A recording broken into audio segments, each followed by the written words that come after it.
नमस्कार, अक्षर एकेडमी में स्वागत है। मैं हूं पुष्पेंद्र पांडे और अभी इस वाले वीडियो में अपन पढ़ रहे हैं स्व सहायता समूहों के बारे में और स्व समूह के आंतरिक ऋण और बाह्य ऋण यानी जो ऋण की प्रक्रिया है वो, और जो संचालन, जो पुस्तक संचालक वगैरह हैं उनको। दो छोटी टॉपिक है इसमें, देखते हैं उसको। सबसे पहले ऋण देख लेते हैं। ऋण और स्व सहायता समूह में ऋण और उसका भुगतान कैसे होता है। तो स्व सहायता समूह में दो प्रकार के ऋण होते हैं, एक आंतरिक ऋण और एक बाह्य ऋण। आंतरिक ऋण समूह के सदस्य समूहों से ही लेते हैं और बाह्य ऋण वो वाला होता है जो समूह के सदस्य कहीं और से ले ले। तो आंतरिक ऋण जो होगा, समूह के जो है 3 से 4 माह के बचत के बाद आंतरिक ऋण को प्रोत्साहित किया जाता है। यानी जो समूह है वो 3 माह 4 महीने के बीच जो सदस्य होंगे वो जो बचत करेंगे, उस बचत से जो पैसा मिलेगा, बचत जमा होगा, उसको अपने सदस्यों के बीच में 3-4 महीने के बीच में क्या कर देंगे, वो प्रोत्साहित करेंगे। फिर 70% हिस्सा ही वो चक्रीकरण के माध्यम से धन खर्च कर सकते हैं।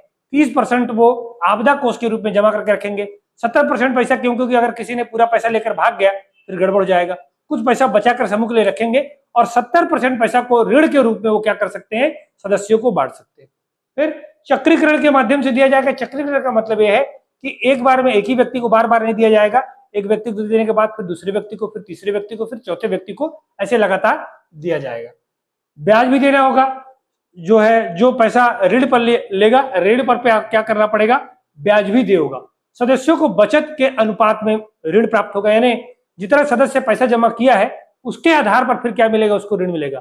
अगर सदस्य ने 100 रुपए जमा किया है तो लगभग 100 रुपए के आसपास उसको ऋण मिलेगा। अगर सदस्य ने 1000 रुपए जमा किया है तो 1000 के आसपास उसको क्या मिलेगा, ऋण प्राप्त होगा।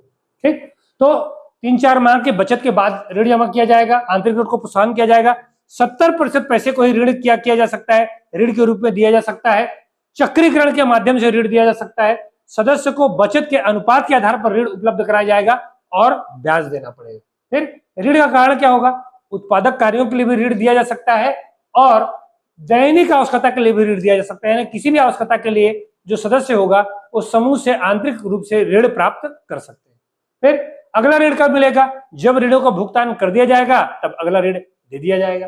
फिर आकस्मिक कोष की स्थापना होगी। यानी 70% जो हिस्सा होगा वो ऋण के रूप में संचालित कर सकते हैं, 30% आपदा कोष के रूप में वो रख सकते हैं। ठीक, भुगतान 1 से 12 महीने के बीच में करना पड़ेगा। मतलब साल भर के अंदर ऋणों का भुगतान करना पड़ेगा। पूर्व निर्धारित जो किस्त होंगे, जो भी किस्त का निर्धारण होगा, जो ईएमआई बनेगा, उस ईएमआई का निर्धारण जो पहले हो चुका होगा उसी के आधार पर फिर क्या किया जाएगा, इसका भुगतान किया जाएगा। अगर भुगतान नहीं किया गया, समय पर भुगतान नहीं किया गया, तो ध्यान रखना है, अगर किस्त का समय पर भुगतान नहीं है तो फाइन लिया जाएगा, 5 से 10 रुपए अर्थदंड लिया जाएगा। ठीक, ब्याज पहले लिया जाएगा। यानी जैसे मान लीजिए 100 रुपए आपको ब्याज क्या मिला है, ऋण के रूप में प्राप्त हुआ है और उसका 10 रुपए ब्याज होता है, तो ब्याज का भुगतान पहले करना है, बाद में मूलधन का भुगतान करना है। ठीक, तो ब्याज भुगतान पहले, जैसे वर्तमान में भी ऋणों के भुगतान इसी तरीके से बैंकों में होता है। फिर लेखा जोखा, धन का जमा करना, ये किसका काम होगा, समूह प्रेरक। जो समूह का प्रेरक होगा वो धन का लेखा जोखा रखेगा, खर्च करेगा, वो ध्यान रखेगा। फिर बाह्य ऋण, बाह्य ऋण कहां से लिया जाता है, ग्राम सभा से लिया जाता है। ग्राम सभा से बाह्य ऋण लिया जाता है समूह के बचत का 5 गुना या 10,000 रुपए। यानी अधिकतम 10,000 रुपए से ले, उससे ज्यादा नहीं लिया जा सकता है। समूह के बचत का 5 गुना, यानी अगर समूह ने बचत करके रखा हुआ है 2,000 रुपए तो 1,000 रुपए तो 5,000 मिल जाएगा। 2,000 रुपए बचत करके रखा है 10 रुपए, 3,000 बचत किया है तो भी 10,000 मिलेगा, उससे ज्यादा नहीं मिलेगा। 4,000 जमा किया तो भी तो अधिकतम 10,000 या समूह के जो है बचत का 5 गुना, जो भी ज्यादा होगा वो। इसमें ब्याज दर भी दे होगा, 6 से 8% ब्याज दर होता है, जो समूह के सदस्यों को बाह्य रूप से अगर मिलेगा तो प्राप्त होगा। अगर समूह को किसी सदस्य को किसी योजना के अनुदान प्राप्त हुआ है, यानी कोई योजना का लाभ लिया, किसी सदस्य ने योजना का लाभ लिया है और उससे कोई अनुदान प्राप्त हुआ है उसको, तो उस अनुदान का 10% उसको अपने समूह में ही देना पड़ेगा। ध्यान रखने का, सेवा शुल्क रूप में। मतलब अगर मान लीजिए जैसे कोई व्यक्ति ए है, तो ए जो है वो अगर किसी योजना का लाभ ले रहा है लेकिन समूह के सदस्य गए और उसने किसी योजना में उसको 1,000 रुपए का फायदा हुआ है गवर्नमेंट की तरफ से, तो 1,000 का 10% यानी 100 रुपए उसको क्या देना पड़ेगा, समूह को सेवा शुल्क के रूप में देना पड़ेगा। ये पैसा समूह को देना पड़ेगा उस व्यक्ति द्वारा जिसने उस अनुदान का लाभ लिया है।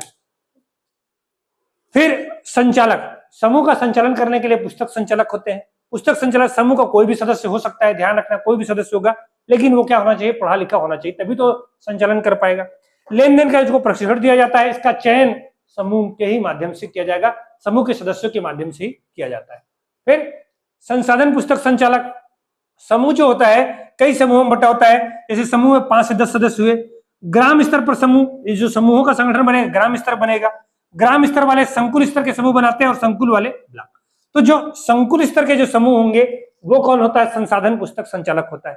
उसका संचालन कौन करता है, संसाधन पुस्तक संचालक। अब संसाधन पुस्तक संचालक कौन कौन हो सकता है, एक संकुल के सभी स्व सहायता समूह का संचालन वही करता है। पुस्तक संचालन का इसका प्रशिक्षण दिया जाता है, ये भी एक प्रकार का क्या है, पुस्तक संचालक ही होता है। और इसकी योग्यता क्या होती है, वो ऐसे समूह का सदस्य होता है जिसका समूह पंच सूत्रों का पालन करता हो और जिसका समूह 75 बैठक लिख चुका हो, उसी व्यक्ति को क्या बनाया जाएगा, ये संसाधन पुस्तक संचालक बनाया जा सकता है। ठीक, चयन संकुल संगठन द्वारा ही उसका किया जाएगा। सक्रिय महिला कौन होगी, तो एक ही गांव के सभी स्व सहायता समूह से जो जुड़ी महिला होगी, सभी सहायता एक ही गांव में होनी चाहिए। तो एक गांव में 5 समूह भी हो सकते हैं, 10 समूह भी हो सकते हैं, उन सारे समूहों से अगर कोई महिला हो, जुड़ी हुई हो, उसको अपन सक्रिय महिला कह सकते हैं। इनकी संख्या 1 भी हो सकती है, 2 हो सकती है। सक्रिय महिला उस व्यक्ति महिला को नियुक्त किया जाता है जो सामाजिक उत्तरदायित्व का निर्वहन करने के लिए सक्षम हो, करने की जिम्मेदारी लेने के लिए योग्य हो, पढ़ी लिखी हो, तो उस महिला को क्या बनाए जाएंगे, सक्रिय महिला बना देंगे। ये आपका क्या है, संचालन और आंतरिक और बाह्य। नेक्स्ट समूह में अपन ये वाला देखेंगे, समूह का ग्राम संकुल स्तर के जो समूह होते हैं वो। तो वीडियो में बने रहिए, वीडियो अच्छा लग रहा हो तो शेयर कीजिएगा। बहुत बहुत धन्यवाद।